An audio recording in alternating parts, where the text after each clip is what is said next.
Michael Calabrese is Managing Director of the Retirement Security Project and Vice President of the New America Foundation. He has previously served as General Counsel of the Congressional Joint Economic Committee, as Pension and Benefits Counsel at the National AFL-CIO, and as Director of Domestic Policy Programs at the Center for National Policy. Mr. Calabrese is an attorney and graduate of Stanford Business and Law Schools, where he completed the joint JD MBA program in 1984. He received his bachelor's in economics and government from Harvard College in 1979. Welcome, Mr. Calabrese. Good morning, Mr. Chairman and members of the committee. Thank you for inviting me to testify today. I should also mention, in addition to that flattering introduction, that I served also as co-chairman of the Conversation on Coverage Working Group on Individual and Defined Contribution Saving Reform, which was a different working group than Norm co-chaired. Today's employer-sponsored pension system works very well for workers who have consistent access to a plan and who choose to save. Our 401k system facilitates savings as well as it does for two key reasons. First, 401ks provide powerful saving incentives, typically both matching contributions by employers and federal tax breaks, which are particularly valuable to higher income taxpayers. A second reason is infrastructure. Employer-sponsored plans provide the convenience, discipline, and protection of automatic payroll deduction and professional investment management at relatively low cost. These two key features, matching contributions and infrastructure for automatic saving, is what needs to be extended to all Americans, to those 69, actually probably closer to 75 million workers that the chairman mentioned. Unfortunately, employer-sponsored plans cover fewer than half of all workers. A steadily declining minority of American adults are participating in any retirement plan. Since I first proposed a universal 401k system in testimony before this subcommittee 7 years ago, in September 2000, participation in private employer plans has fallen by another 4 million to the lowest level in more than 30 years.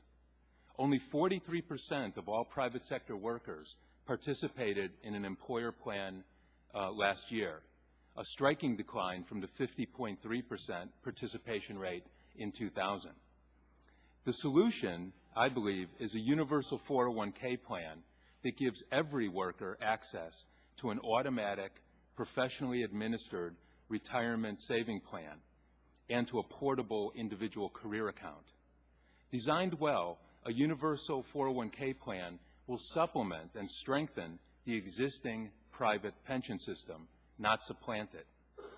Some analysts say, well, why doesn't that other 57% of the workforce go out and open an IRA and make regular saving deposits on their own? The answer, of course, rests in part on human nature and in part on public policy choices. It is not primarily eligibility for an individual savings account that spurs participation, but rather what I call the 3 I's: incentives, infrastructure, and inertia. A universal 401k would recast federal pension policy by adding each of those 3 components. First, incentives. Federal tax expenditures for retirement saving exceed $135 billion each year. Yet by relying on deductions instead of credits, only a fragment of that spending goes to encourage middle to lower wage workers who find it most difficult to save.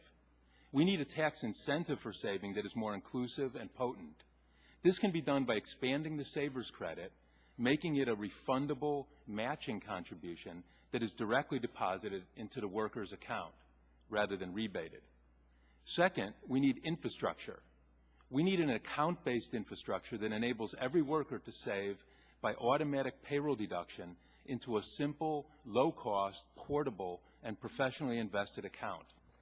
The third ingredient is inertia. We need to harness human nature with default options that convert myopia into positive inertia. We should simply require that the default options for retirement saving be automatic enrollment, automatic escalation, automatic payroll deduction, automatic asset allocation, and automatic annuitization. A universal 401k system can extend the most proven, effective features of employer-sponsored plans to all Americans. Eligibility should be open to all workers not participating in their employer plan, including recent hires and part-time employees. All workers not participating in a qualified employer plan should be automatically enrolled and contribute by payroll deduction, although an individual could opt out and choose not to save. I'd like to close by focusing on the first and most critical building block for this vision, which is infrastructure. Enrollment and access to payroll. Mr. Calabrese, if we just ask you to very briefly summarize that first point, okay? Okay. Right. Okay. And essentially, it's that this infrastructure has two essential pieces: easy access to automatic payroll withholding, and a central clearinghouse to receive the deposits and manage very low-cost investment accounts. And so, along those lines, I would commend to you the Automatic IRA Act of 2007, introduced in the House by Representatives Richard Neal and Phil English. Although we believe the limits are too low, it's a critical next step.